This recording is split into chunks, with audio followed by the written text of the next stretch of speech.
नहीं देती। जानिए ज्योतिष आचार्य से इस बारे में सब कुछ।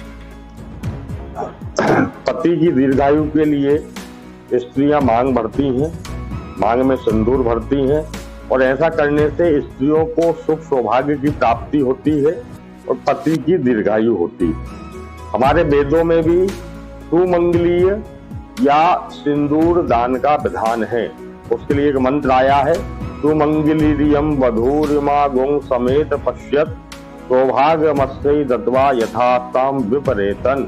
अर्थात सिंदूर लगाने से मस्तिष्क पर जो महिलाएं सिंदूर को धारण करती हैं उनके सौभाग्य में वृद्धि होती है। लेकिन आधुनिकता के चलते आजकल महिलाएं इस परंपरा की अनदेखी कर रही हैं। लेकिन हिंदू धर्म की सुहागनों के लिए यह महत्वपूर्ण है और 16 जो श्रृंगार है उसमें यह सिंदूर अपना स्थान रखता है। आजकल महिलाएं नाम मात्र का सिंदूर लगाती हैं और फैशन की दौड़ इस प्रकार चल रही है कि वे कभी लगाती हैं कभी नहीं लगाती हैं। सिंदूर लगाती हैं तो बालों में उनको छुपा लेती हैं, कभी रेडीमेड जो कलर इत्यादि आते हैं, केमिकल कलर आते हैं, उनसे भी मांग भरती हैं।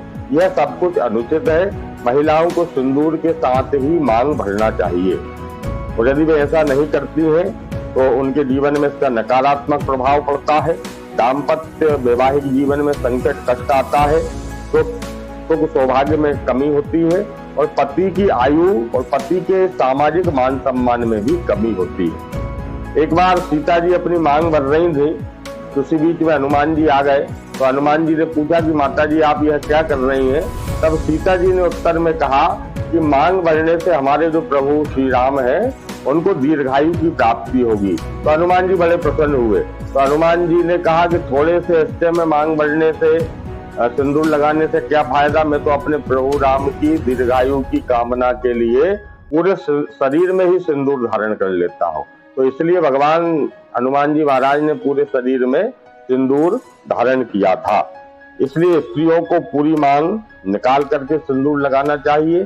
सिंदूरम उत्तमम श्रेष्ठम सिंदूर सिरवंदितम सिंदूरम धनवती कन्या कल्याणदायिका।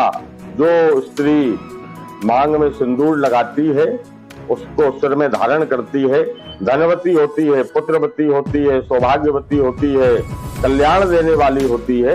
ऐसा सिंदूर लगाने का हमारे पुराणों में भी महत्व बताया है।